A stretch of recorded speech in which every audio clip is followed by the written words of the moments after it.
guys, guess what? I did a thing.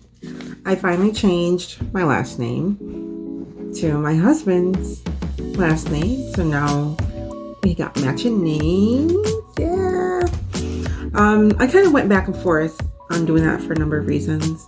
Number one, the amount of time that it took for me to get this done and what it's going to take for me to change everything over after. So I waited 30 days, finally got the marriage certificate, spent 2 hours in line at the Social Security office just to get this part done. I'm still going to have to go to the DMV. I'm going to go to my bank and wherever else, of course, main one, my job. So it's like women have to really think about these things carefully if you really want to change your name. Because there's just, it's a lot of work. There's just too much to it. First thing, I wasn't sure if I was ready to let go of my identity of being identified by my father's last name. My father's family is a very proud family. They speak very highly of the name. So it was like a badge of honor. Unfortunately, as I got older, I grew to see that the people were not so honorable in my family, and my relationship with them grew more and more estranged to the point where I barely talk to or see any of them. So I just thought it was time. I didn't want to be associated with a family that doesn't associate me. I've always felt like I'm the black sheep. I'm not welcome. And just so much trauma that took place at the hands of my father's family. I just decided it was time for me to disassociate. The second thing, my children, I was married to their dad once, and I kept his last name in association with my father's name, so it was hyphenated. And for the longest time, that has been my identity. I was the mother and former wife, mother of these kids, former wife of this man. And it's like, okay, at what point do you move on from that? Me and him divorced years now, and the kids are still there, but regardless if I have the same last name or not, they're still going to be my kids. So it took me a while to really process the change and what the loss of that would mean to me and to the kids as well. So that was another thing that kind of delayed me from doing that.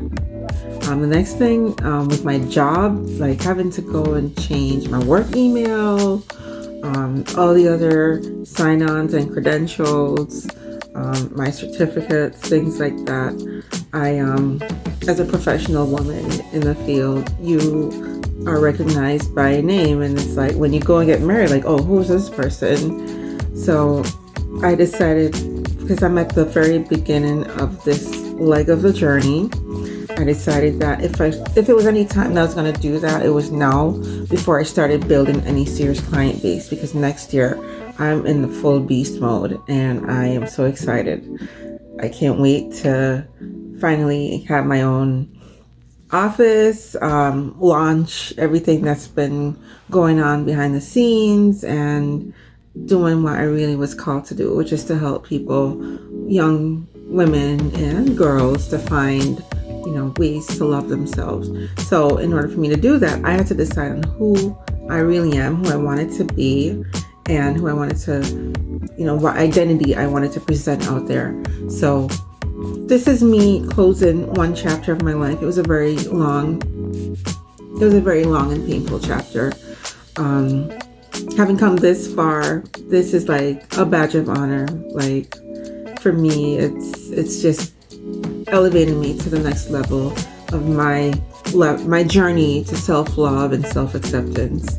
So I'm really happy to be beginning a new start, a new journey with my husband, and still finding myself in the midst of it. So I want you guys to sound off in the comments and let me know what you feel about having to change your maiden name, or even if you're not married, wanting to change your name for whatever reason. If you want to just reinvent yourself, not have any ties to your family of origin, whatever it is, sound off in the comments and like and subscribe and share.